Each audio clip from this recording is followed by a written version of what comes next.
नमस्कार, मी प्रियंकाच मराठी किचन मध्ये तुम्हा सर्वांचं मनापासून खूप स्वागत। तर आज आपल्या किचन मध्ये आपण थंडी स्पेशल थंडीच्या दिवसांमध्ये आपण गुळापासून बनवलेले पदार्थ खातो, गुळ शेंगदाण्याचे लाडू खातो किंवा ड्रायफ्रूटचे लाडू खातो, अळीव खातो। त्याचबरोबर थंडीच्या दिवसांमध्ये आवर्जून प्रत्येकाच्या घरी एकदा का होईना पण ही तिळगुळ शेंगदाणा पोळी नक्की बनवली जाते।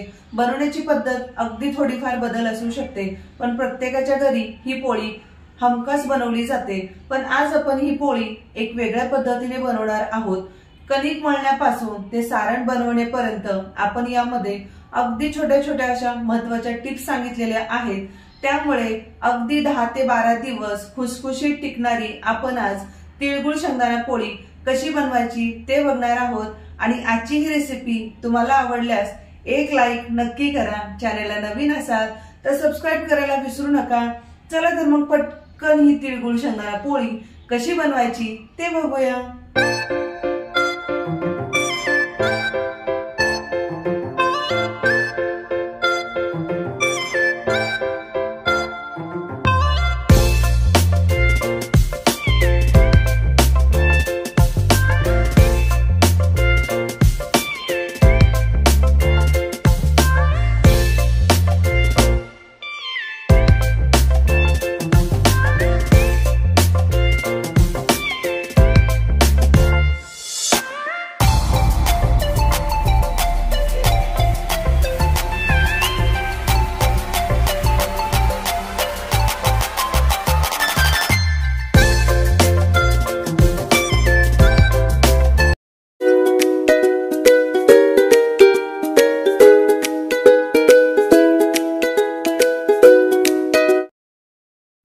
सारण बनवण्यासाठी सुरुवातीला इथे मी मंद आचेवर अगदी कुरकुरीत असे शेंगदाणे भाजून घेतलेले आहेत। तुम्ही इथे बघू शकता अगदी सहज यावरची साल निघत आहे आणि ही आपल्याला थंड करून घ्यायची आहेत।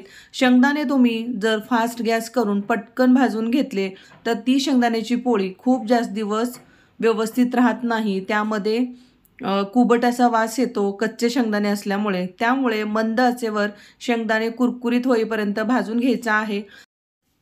आता हे शेंगदाणे आपण थंड करून घेऊया आणि पूर्णपणे थंड झाल्यानंतरच मग यावरची आपण साल काढून घेऊया। अगदी सहज निघते आणि त्यानंतर मग आपण पुढची प्रोसेस करूया।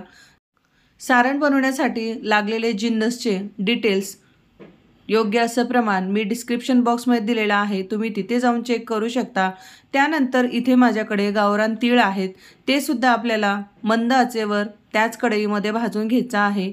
शेंगदाणे भाजल्यामुळे कढई गरम आहे, त्यामुळे मी सुरुवातीला गॅसची फ्लेम लो ठेवलेली आहे आणि तीळ सुद्धा छान फुलेपर्यंत आपल्याला भाजून घ्यायचे आहे। तुम्ही इथे बघू शकता।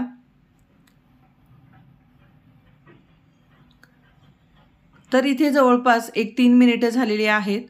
आता ही तीळ छान भाजले गेलेले आहेत आणि तीळ भाजल्यामुळे त्याचा एक सुवास खूप छान येत आहे। हे गावरान तीळ असल्यामुळे याचा रंग थोडासा लालसर तुम्हाला दिसत आहे।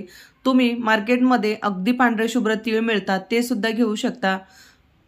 आणि हे सारण बनवत असताना यामध्ये तुम्ही बडीशेपची पावडर किंवा अशा प्रकारे तीळ किंवा शेंगदाणे सोबत बडीशेप थोडीशी भाजून घेऊ शकता।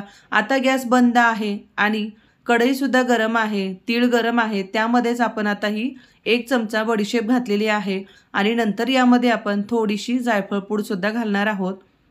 त्यामुळे या पोळीला चव खूप छान येते। आता आपण गॅस बंद करून गरम कढईमध्ये हे तीळ आणि बडीशेप एकत्र थोडंसं परतून घेतलेलं आहे।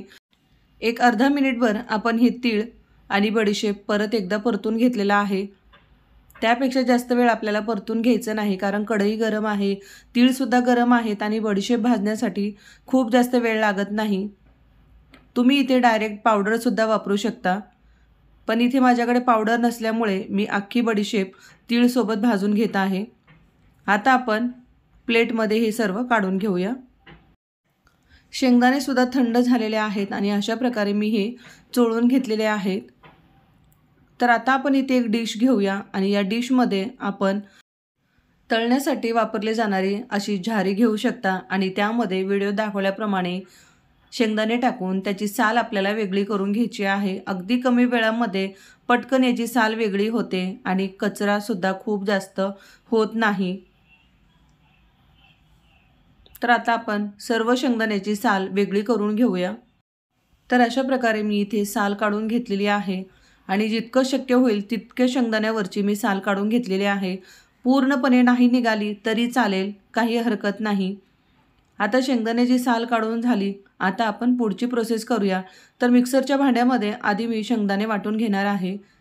आता या शेंगदाणे सोबतच आपण गूळसुद्धा वाटून घेणार आहोत, त्यामुळे त्यामध्ये एक व्यवस्थित बाइंडिंग येतं, त्यामुळे परत आपल्याला हाताने ते मिक्स करून घ्यायची गरज नाही। आता इथे आपण गूळ घेऊया। माझ्याकडे इथे पावडर आहे, त्यामुळे मी पावडर घेतलेली आहे। तुमच्याकडे जर गुळाची ढेप असेल तर तुम्ही ती गूळ चिरून मोजून घेऊ शकता। तर आता आपण या शेंगदाणे सोबतच गूळसुद्धा वाटून घेऊया, त्यामुळे त्याला एक छान असं बाइंडिंग येतं। तर इथे तुम्ही बघू शकता हे सारण आपण आता मिक्सरला वाटून घेतलेलं आहे। शेंगदाण्याने गूळ वाटून घेतलेला आहे। खूप तेल सुटेपर्यंत आपल्याला हे खूप बारीक असं वाटून घ्यायचं नाही। तर व्हिडिओत तुम्ही इथे बघू शकता या सारणाचं टेक्स्चर कसं आहे। अगदी याच पद्धतीचं हे सारण बनवायचं आहे। आता एका मोठ्या भांड्यामध्ये हे आपण काढून घेऊया। उरलेले शेंगदाणे आणि गूळ परत मिक्सरच्या भांड्यामध्ये घालून वाटून घेऊया। आता हे वाटलेलं आपण परत त्याच भांड्यामध्ये काढून घेऊया। आता इथे शेंगदाणे आणि गूळ आपण एकत्रित करून वाटलेले आहेत। आता आपण तीळ वाटून घेऊया, पण तीळ इथे आपल्याला खूप बारीक नाही, थोडंसं जाड भरड वाटून घ्यायचं आहे। त्यामुळे ती पोळी खात असताना त्यामध्ये ते तीळ खाताना अगदी हलके दाताखाली आल्यानंतर ती पोळी खाण्याची मजा काही वेगळीच आहे। त्यामुळे अशा पद्धतीने जाड भरड मी वाटून घेतलेला आहे। तुम्हाला त्यामध्ये काही ठिकाणी अगदी जसेच्या तसे अख्खे तीळसुद्धा दिसत आहेत। तर असं मी हे याचं टेक्स्चर ठेवलेलं आहे। जाड भरड वाटून घेतलेला आहे, खूप जास्त बारीक करायचं नाही। आता आपण हे त्याच मिश्रणामध्ये मिक्स करून घेऊया। आता यामध्ये आपण हे तीळ वाटलेले मिक्स करून घेऊया। तुम्हाला जर आवडत असतील तर यामध्ये तुम्ही सुकं खोबरं अगदी हलक्या रंगावर भाजून ते सुद्धा यामध्ये मिक्स करून घेऊ शकता। पण इथे आज आपण तीळ, शेंगदाणे आणि गूळ मिक्स केलेला आहे आणि अगदी पारंपरिक पद्धतीने आज आपण ही तिळगुळ शेंगदाणा पोळी बनवणार आहोत। आता हे आपण सगळं एकत्रित मिक्स करून घेऊया। तुम्हाला जर हाताने मिक्स करायचं नसेल तर परत हे एकत्रित मिक्सरच्या भांड्यामध्ये घालून तुम्ही फिरून घेऊ शकता, पण यातली जी सारण आहे ते परत आणखी बारीक होईल, त्यामुळे इथे मी हातानेच मिक्स करून घेत आहे। आपण याला एक प्रकारे सारण म्हणतो, कारण आपण ती स्टफिंग करत आहोत याची, त्यामुळे याला आपण सारण म्हणतो। पण आमच्याकडे याला कोंद म्हणतात, कोंद तयार केली असं म्हणतात आणि जी यापासून पोळी बनवली जाते ती कोंदेची पोळी असं म्हणले जातं। तर इथे बघू शकता तुम्ही हातामध्ये याचा घट्टसर असा गोळा तयार होत आहे। आता इथे एक मी तुम्हाला ट्रिक सांगणार आहे। या पूर्ण सारणापासून तुम्हाला आज पोळी बनवायची नसेल तर अर्ध सारण तुम्ही काढून हवाबंद डब्यामध्ये घालून ते फ्रीजमध्ये जवळपास 1 आठवडाभर तुम्ही हे स्टोअर करू शकता आणि जेव्हा तुम्हाला करून खायचं आहे तेव्हा बनवून खाऊ शकता। आता या सारणाची चव आणखीनच वाढवण्यासाठी इथे मी एक तडका पॅन गॅसवरती ठेवलेला आहे आणि त्यामध्ये एक मोठा चमचा मी तूप घेतलेला आहे। हे दाटसर तूप आहे। आता आपण हे गरम करून घेणार आहोत। या ठिकाणी तुपाचाच वापर करा। ही स्टेप पूर्णपणे ऑप्शनल आहे। तुम्हाला जर यामध्ये तुपाचं मोहन घालायचं असेल सारणामध्ये तर घालू शकता, नाही घालायचं असेल तर काहीच हरकत नाही, पण घातल्यानंतर त्या सारणाला सुद्धा खूप छान चव येते। आता इथे तूप गरम झालेलं आहे। आता आपण हे सारणमध्ये ओतून घेऊया। तूप व्यवस्थित गरम झाल्यानंतर आपण गॅस बंद केलेला आहे। आता आपण हे सारणमध्ये ओतून घेऊया। आता मी या पूर्ण सारणापासून पोळी बनवणार आहे, त्यामुळे एका वेळी पूर्ण सारणावरती हे तुपाचं मोहन घालणार आहे। पण तुम्हाला जर पूर्ण सारणापासून आजच पोळ्या बनवायच्या नसतील तर अर्ध सारण तुम्ही बाजूला काढून राहिलेल्या अर्ध्या सारणामध्ये हे तुपाचं मोहन घालायचं आहे।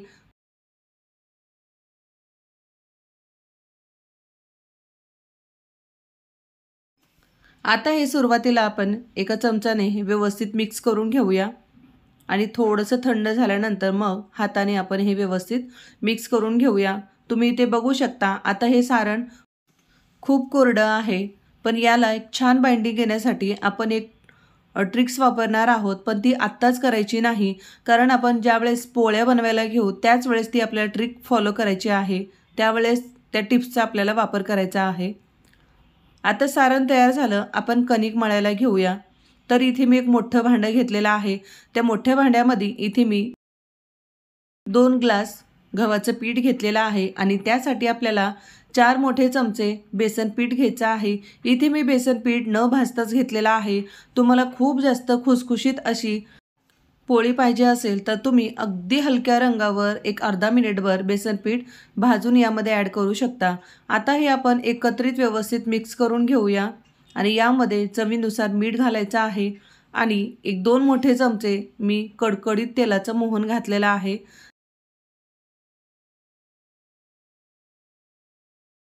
त्यामुळे ही पोळी खूप खुसखुशीत होते आणि प्रवासात जर तुम्ही घेऊन जाणार असाल तर जवळपास 7 ते 8 दिवस अगदी खुसखुशीत ही पोळी राहते।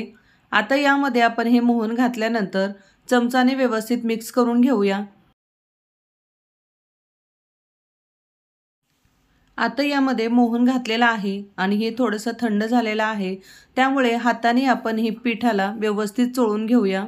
आता यामध्ये आपण अगदी थोडं थोडं करत आपल्याला पाणी घालून याचा एक घट्टसर गोळा करून घ्यायचा आहे। आपण रेग्युलर ज्याप्रमाणे चपातीसाठी कणिक मळतो त्यापेक्षा थोडीशी घट्टसर ही कणिक आपल्याला मळून घ्यायची आहे। खूप जास्त नाही, तुम्ही इथे व्हिडिओत बघू शकता।